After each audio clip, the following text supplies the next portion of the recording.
Good morning to all of you. Hope you're having a good day. Uh, Thank you all for joining this session. This is a great upcoming theme. I think it's been there for a while, but it's something that keeps growing and keeping people excited, on the GCC theme. So as we all know, GCC is the big growth driver for the country. It generates a lot of employment. It has created a lot of global vibrancy for India as a country, and it has really served a lot of global cooperation well from the talent pool and the skill sets and the competency that we have from India. Today's session is focused on the finance and tax aspect of GCC. As we know, right, finance and tax is one of the two or three big themes that play out of GCCs from India, and a lot of global companies, have, their finance center of excellence and the tax center of excellence running out of India. We have a couple of very eminent personalities with us, Neeraj and Vijayashree. I'll do a quick introduction and then, we'll get going with this. Neeraj is a seasoned leader at Unilever. I think he has, more than 2 decades of experience in finance. That's a lot, Neeraj. In his current role, Neeraj now leads the finance and supplier operations teams across the globe and deliver critical capabilities, services for customers, suppliers, and employees across Unilever. So it's a really a global role that Neeraj plays out of Bangalore office of Unilever. He's passionate about building inclusive team, ensuring well-being is a top priority. That's great. And creating an environment to continuously, create learning and improvement opportunities. So welcome, Neeraj, to this session. We're really looking forward to interact with you. We've got Vijayashree from Uber. It's a great organization, something that we can't live without even a single day. So Vijayashree leads Global Tax Business Services Center at Uber, and I heard she is based out of Bangalore as well. Her leadership and expertise have undoubtedly been instrumental in navigating Uber through the intricacies of the global taxation from India. So that's really great experience, Vijayashree. More than 19 years of extensive experience in tax domain. She established herself as a seasoned expert, making significant contribution throughout her career. In the past, she has set up, large global center of global competency centers in her earlier organization. So great visionary leadership, optimizing the tax functions. So great experience, all.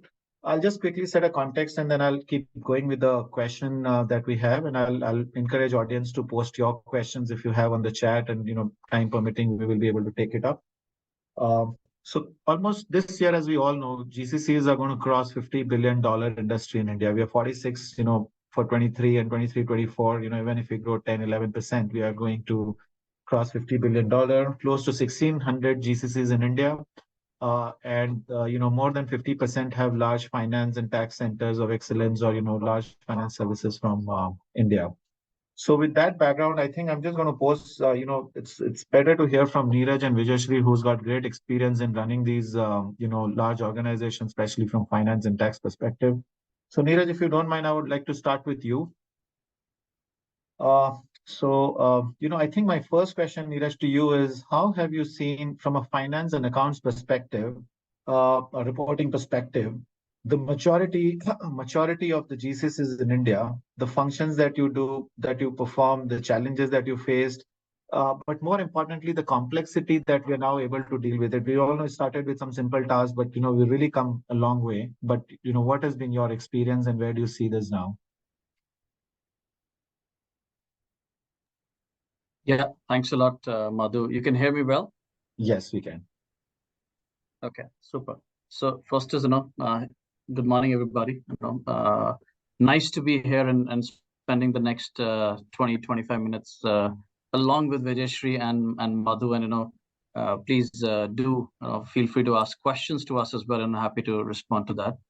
Now, I think coming to the question, I think, Madhu, that you've asked, absolutely. I think there's been a massive change, and and always it's nice to look in context and periods of time. So I think first of all, for me is, and I say that from how I see it within the Unilever as well and the industry. I think first is, long gone are the days where GCCs, they're functioning as just cost and labor arbitrage.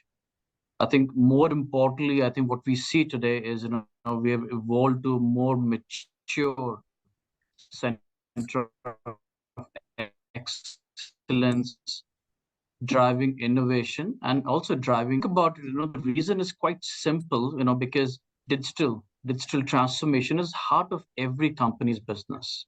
Now, when I spoke about enterprise value, now if you think about, where does an enterprise value comes from? It comes from, having resilience, risk management. It comes from creating the productivity and the fuel for growth to invest behind the business, and also importantly, enabling growth for the business. So I think the first point I just want to leave with all of us is, I think the way we see that is, I think, yes, there's been a big change in evolution, and it's more towards, center of excellence. It's more towards driving innovation and importantly, driving enterprise value. Now, coming a little bit, zooming into the Madhu, to your point in terms of, finance in specific. And a few things to call out, maybe the 3-4 things I'll highlight on the finance side and how we've seen the evolution and going forward as well. I think the first and foremost is that there has to be commonality of purpose and strategy. So the way we see that how it works today is, in fact, we never even use the word GCC. It's about, if you're running the finance operations, if you're running the customer operations, if you're running the procurement operations, ensuring that the purpose and the strategy is aligned, whether with the business or with the respective function. So I think that's shows the maturity of the evolution in the organization, the GCC as well. I think that's point one.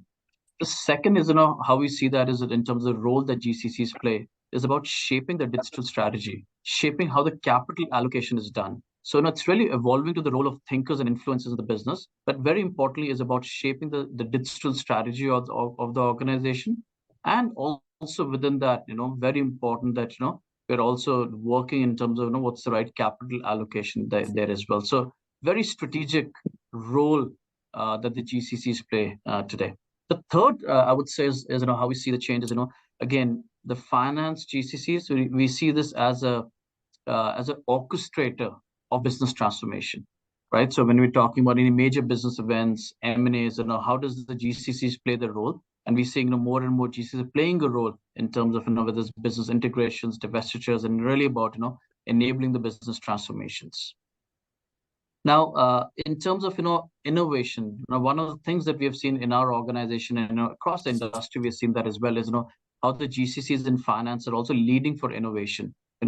I think as Madhu, as you were saying, going from this journey of transactional to more value and more value-added services. So for example, things around we've got 300 plus factories in Unilever across the world, and the whole costing, accounting of those factories, a lot of that stuff we do out of the GCC setups, or things around capabilities when it comes to machine-based forecasting. So how we are leveraging AI ML in terms of the forecasting part, or using the data and analytics from a risk and control perspective. So it's more around, as I said, to value-added services, how the transition's taken place, and using technology, data analytics, machine learning to really solve for problems, to solve for and bring the innovation to the teams. And last but not the least is around very important is around talent and talent development. So that's another shift that we see from a finance GCC perspective in terms of more integrated careers and talent frameworks and upskilling the organization there as well. So a little bit long answer, but I just want to get a feel of how things have evolved, how things have moved on, from being an orchestrator of transformation, leading for innovation, and very importantly, leading for the integrated finance careers as well. Oh, wonderful, Vijay. Great, insightful points. I think this is where the future lies. I think most of it, what you're saying, is already happening. Vijayashree, coming to you, you have set up, global competency centers in tax and things like that, right? So, what has been your experience in terms of current level of evolution there, and more from our tax functions, sub functions, that are run, here in India for global taxations and global centers? Where do you see this heading in next couple of years, 2-3 years, right? What is going to be the next level of evolution? Absolutely. Thanks, Madhu, and good morning, everyone. So first to start off with the journey, we are fairly new. Like Neeraj comes from a great background with Unilever being with the GCC for existence for a very long time. With us here, we set up this tax GPS about a year ago, and I must say it's been a successful 1-year journey for us since inception. And it all began with a strategic decision that a tax GBS has to be initiated in India, which evolved through like a lot of initial planning, feasibility studies, decision making of what kind of scope that has to be operated out of India. And following this, a great team has to be set up, right? Like a team that can operate, day and night to make sure the scope that we have brought in successfully encompasses all our goals. So with that, following that, we focused on a lot of talent acquisition because this has been our first year. We set up like necessary tools and technology that is required to be operational. Then we went on developing processes for all these projects that we are going to bring in, and comprehensive training programs were developed, and finally the transitions. So once this transition and once we are strong with these fundamental elements of setting up any GCC, the GBS commenced the delivery of all the services that agreed upon, and with all the processes that we agreed, we have been successful in this first year. So I think it's a great journey that I've had here. And most of the processes that we handle out of GBS in India are mostly centralized in nature or global in nature, like in certain countries. So ours is a large organization wherein we have operations all over the world. And with that, every country has their own practice. They have different teams who operate out of these different countries. So our goal was to centralize most of these that can be done in a centralized location like ours. And then another goal is to bring most of it in-house, right? Like bringing in-house will give us a lot of control over the work that is getting done, over the deliverables. And first, our goal was to bring everything as is, and then subsequently enhancing the processes, bring in like efficiencies, bring in, monitor continuous improvement on these operations, and then growth of this GBS will be like falling in place. So this was the initial first year, but in the future, I do see GBS not only handling these routine tasks, but also contributing into innovation that Neeraj touched upon. We are going to work more on innovations, automation, seeing efficiencies, and most of these initiatives are expanding operations into new markets, new regions, language-specific zones, and all those, which is a part of our growth strategy. So we'll also continue to work towards cost optimization, which is not the main focus here, but also maintaining our service quality. There'll also be emphasis on upskilling and reskilling our workforce to be meeting all the evolving business needs. And also, we are also, another thing that I'm trying to build here is working on the niche skills that we have in the market today. Some of those are like related to transfer pricing, or some of the skills are relating to US tax compliance, which has been my strong area from a very long time. So building this skills, niche skills, wherein we have subject matter expertise who can guide and train the team as and when it is. This is excellent, Vijayashree. I think your whole initiative around how do you build this specialization for the global taxation, right? Whether it is transfer pricing or US taxation can really be changing. Neeraj, I have a question from audience, but it is also a question that was in my mind as well. How can GCCs in India enable future leadership pipeline for the global roles, right? So I think there are a couple of questions from audience that relate to this question is, how do you create leaders from India, more roles, more leading sort of, teams? And second is, which is a very interesting question, from someone is say, if you want to have a single biggest quality to become head of an excellent GCC, what that is, right? I think it's going to be a complex answer for that, but but on the leadership roles from India, right? I mean, where do you see that heading now? I think you are there as an example, so. Yeah, but yeah, I think few thoughts on that. I think the first I would start with, I think better the narrative has to change in the organization from GCC in India to a much more business integration. Yeah. And what I really mean by that is, because if you start the narrative with GCC in India, it's a very territorial way of talking about it. Correct. Yeah. So, it's really important that the strategy of the organization And you got to be clear in terms of how your work is linked to the strategy of the organization. Yeah. Because if not, then the teams will work in silos, and there will be silos that will exist that will not enable people to move and build careers. So I think that's point one, which is about narrative around that. But important part where I just want to leave a thought with everybody is that the way we look at within Unilever is our organization understands the capability that we bring. Our organization understands the strength of India. So that's not even a conversation. Our license to operate is around if we can do the job better than how it's being done today. That's where the important conversation takes place, that we can do it much better, be it above a particular market, above a function, using the data analytics and technology. So change the narrative. I think it's really important. Don't be territorial about it. I think that's one. Second is then it comes to is about the mention was about global roles, right? Now the world is becoming a pretty big and pretty small, in the sense that I think it's more about, I would say, experiences that one needs to think about, that you want to gather as part of your journey, and how do you gather those experiences, whether be it in India or be it outside. So we see many examples, like for example, in our part of the world, 25% of our leadership team, our version of the GCC that we speak about is based out of India, and 95% plus people are actually working on global roles, right? So they are working on business problems across different countries, dealing with people across different countries. So you learn a lot of the cultural sensitivities as well as part of the process.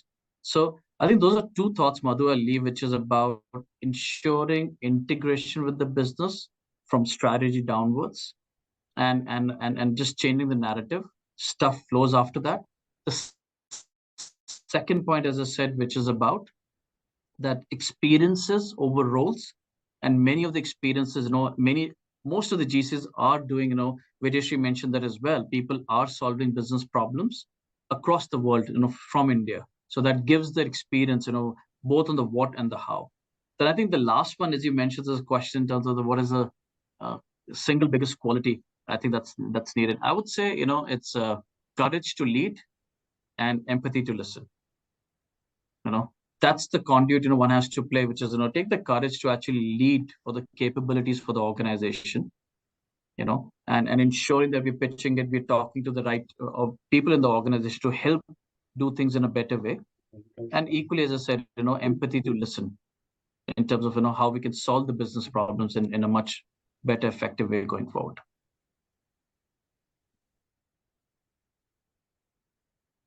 Madhu, you're on mute. Wonderful point. I think your point about the leadership roles, right? The world is so integrated, right? It frankly doesn't matter now, where you're based at, right? If you've got the skills, if you can lead it, you get to lead it, right? I think so. Fantastic. Vijayashree, you talked about the little bit, you alluded to operating model as well, right? You mentioned in your earlier response that you're looking to control the quality of deliverables, and therefore trying to do a lot of insourcing kind of a thing, or doing it in house. There are a number of operating models that are at play, right? I mean, trying to do it completely internally. Of course, there's third party model, then there's a hybrid model that multiple people use. Where do you see this heading, right? I mean, what is your experience in terms of operating model when it comes to tax functions? Because there is a lot of niche skill that is at play here. The quality controls, where do you get the best mix in terms of which model, right?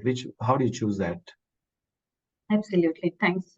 Certainly on this, selecting an operating model we do call it as GBS, is a pivotal decision, right? Like, with the potential to significantly impact and make influence on our tax organization's functions, cost, structure, and overall performance. So the choice of this operating model should also be congruent with the tax organization's comprehensive goals and strategy, and the core competencies that we can operate out of.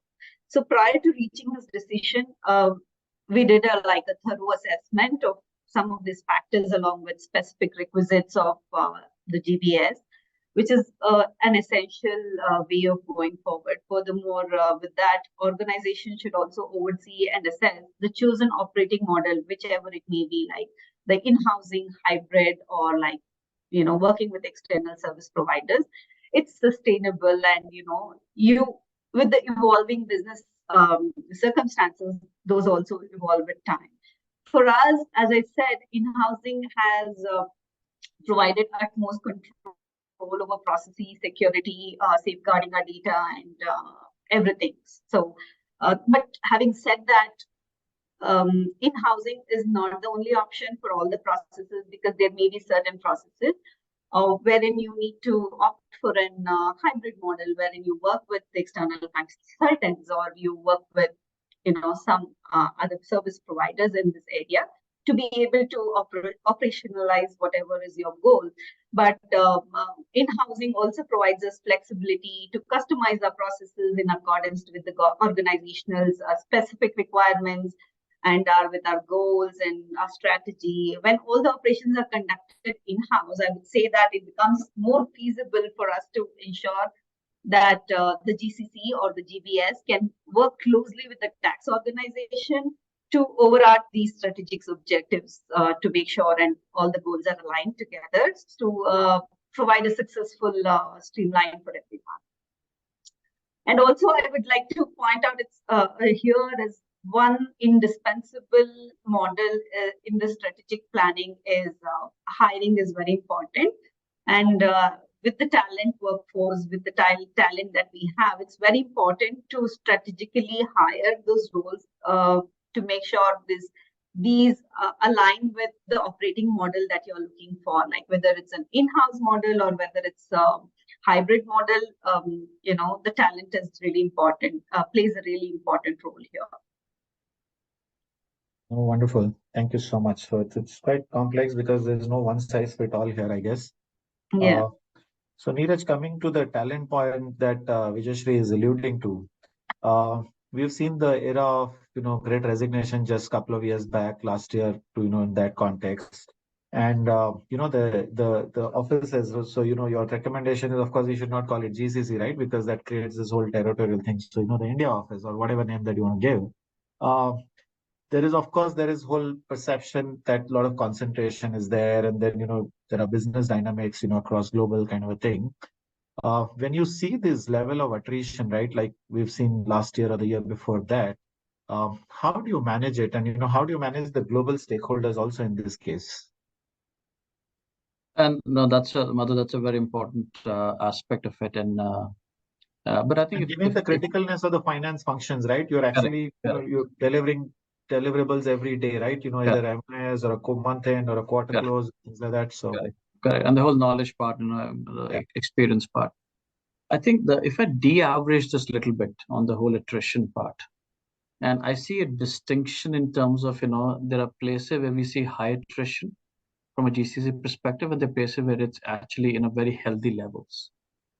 And for me, the thing that differentiates where organizations, even the partners that we work with, our organization as well, where we see lower level of attrition, there are few maybe ingredients to the recipe. Yeah, I think the first one is around people like to work with purposeful organization. Number one. Number two, people like to stick with the organization if they're learning, they're upskilling themselves. I saw a question also, the lifespan of skills these days is not more than 4 to 5 years. So if people are learning and upskilling, they tend to stay with an organization. The third is around the flexibility. Now, one of the top driver these days is around flexibility of work model, flexibility of working from a time perspective, location perspective, career perspective. So yeah, I think for me, is that people stick with organizations that are purposeful, where people learn and contribute, and also which organizations that offer the flexibility. And last but not the least is organizations that have the culture of care, culture of empathy, the culture of inclusiveness. So yes, it is there, but it's in our hands. Is the point which I want to make. So if an organization cares for the people, people will care for the business.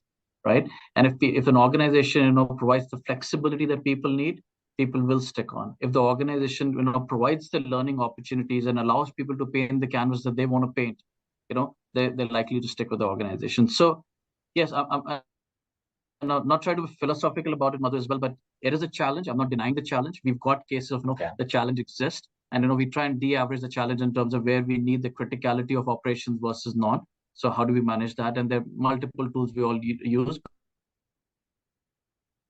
But I think at a higher ground, what's more important is what I said, and I think that's the longer-term solution to focus on. And many organizations, to be honest, in India, in the GCC, are doing that brilliantly. Yeah. And I think, Neeraj, the key is implementing all the points that you mentioned, right? Because all this look very nice in terms of, concepts and things like that. Are we able to implement these to the level of detail that people are expecting, right? I think, that can be a helpful thing. I think we're going to be on time, but, Vijayashree, I have one question for you from you. I keep hearing a lot about tax technologies and innovations and all of this that are, going to happen in India. And somebody posted a question as well, right? I mean, about tax risk and things like that, and also about innovation. How do you think all this automation can really help global taxation or the tax functions, or finance? I mean, broadly from India, from that perspective, where is it headed, right? The technology used in tax or finance areas. Absolutely. On this question, right? Like even here at Uber, our main focus has been like focusing on automations, tax technology to be able to deliver our results efficiently. I mean, we know as tax professionals, we spend a lot of time in downloading data, gathering, manipulating data, right? So it takes a lot of our time. So we look at these processes and we use some tools.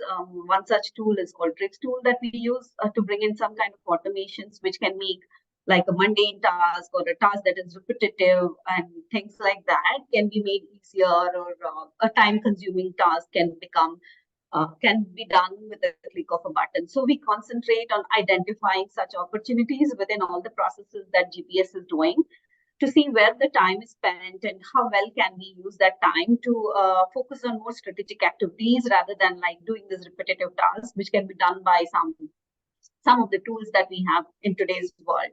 So establishing kind of a continuous improvement culture brings in this kind of opportunities wherein your team, while they work on this task, identify that this is something that I'm doing on a daily basis. Can this be done by a tool? Can this be automated? So we bring in that culture, a sense of belongingness with the team as well, to come up with such ideas to that they can focus not only just doing this task, but also focus on bringing innovations, bringing in automations in the work they do on a daily basis. This is wonderful. This is wonderful. Sorry, Neeraj, you wanted to add anything on the tech side? Yeah, perfect. So, I think these are lovely, lovely concepts, great insights from Neeraj and Vijayashree, both of you. I think there is going to be endless opportunities. I think there is a lot that is happening. There's lots that is done, and there is a huge potential. I'll just share one example before we wrap up. One of my, of course, friend in this community, I think they ran in the last quarter investor call using ChatGPT for the global organization in US from India. So, because all the knowledge, data, everything resides, with you, right? I mean, in the centers that you operate. So great level of innovation and potential opportunities. I'd like to thank Neeraj and Vijayashree, both of you. And thank you to all the members who joined today. We could pick some questions, maybe not all of it, given the time that we had. So really appreciate everybody's time and attention and insights from Neeraj and Vijayashree, both of you. So I think great area, great level of focus on this. And with that, I would like to just thank all of you. We are on time, so we'll have to wind up, but really appreciate your time and sharing these insights, both of you. Thank you.